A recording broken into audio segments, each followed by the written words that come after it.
হাজোৰ বাঙালপাৰা চিটিকালী জাতীয় বিদ্যালয়ৰ ৪ৰ্থম বাৰ্ষিক অধিৱেশনো বঁটা বিতৰণী সভা।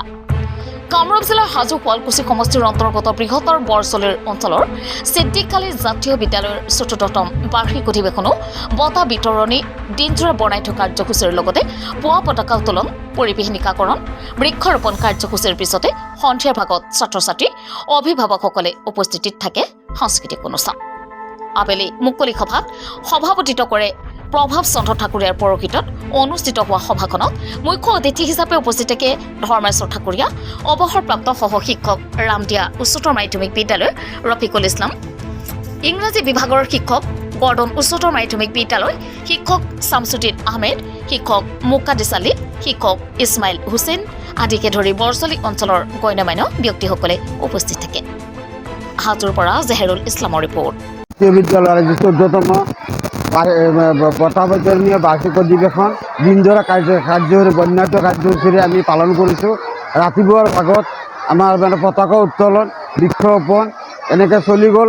এতিয়া আমাৰ মুকলি অধিৱেশন আছিল। মুকলি অধিৱেশনত আমি স্বনামধন্য ঠাকুৰীয়া ছাৰক আমি সভাপতি হিচাপে মাতিছিলোঁ। তেখেতক পাই আমি নথৈ আনন্দিত হৈছোঁ আৰু তেখেতৰ যিখিনি উপদেশ পাই আমি খুব আনন্দিত হৈছোঁ। ইয়াৰ পিছত আৰু আমাৰ কি বিচিত্ৰ অনুষ্ঠান আছে। আমাৰ যিখিনি ল'ৰা ছোৱালী আছে তেওঁলোকৰ কিছুমান গান বাজনা নৃত্য ইত্যাদি হ'ব। এইখিনি আমি ইয়াৰ পিছৰ পৰ্যায়ত আমি শুনিম। আমি 2006 চনৰ পৰা আমি এইখন বিদ্যালয় প্ৰতিষ্ঠা কৰিছিলোঁ। আমি এইখন জাতীয় বিদ্যালয়টো আমাৰ প্ৰাইভেট অনুষ্ঠান হিচাপে বাটকটীয়া আছিল বৰচলি অঞ্চলত, আৰু ইতিমধ্যে আমি প্ৰতিষ্ঠা লাভ কৰিছোঁ। আমি ইতিমধ্যে কিছুমান আমি ডক্টৰ ইঞ্জিনিয়াৰ আমাৰ বিদ্যালয়ৰ প্ৰাক্তন ছাত্ৰ আমি পাইছোঁ। আমি বৰ সুখী। আমাৰ যিখিনি আমি ছাকচেছ, এই ছাকচেছখিনি আমি খুব আনন্দিত। আৰু সেইবিলাক খালি আমি ডাক্তৰ ইঞ্জিনিয়াৰ পাইছোঁ, কিন্তু আমি এতিয়া ACS বা IPS IFS IRS এনেকুৱা কিছুমান আমাৰ বিষয়ববী আছে, এইখিনি পাব আছে। আমি নিশ্চয় আশা কৰিছোঁ অনাগত দিনত আমাৰ বৰচলি অঞ্চলৰ পৰা আমাৰ বিদ্যালয়ে এনেকুৱা কিছুমান ভাল ল'ৰা ছোৱালী ওলায়, তেওঁলোকৰ IAS বা IPS IFS IRS এনেকৈ আমি কিছুমান ল'ৰা ছোৱালী জন্ম দিব পাৰিম।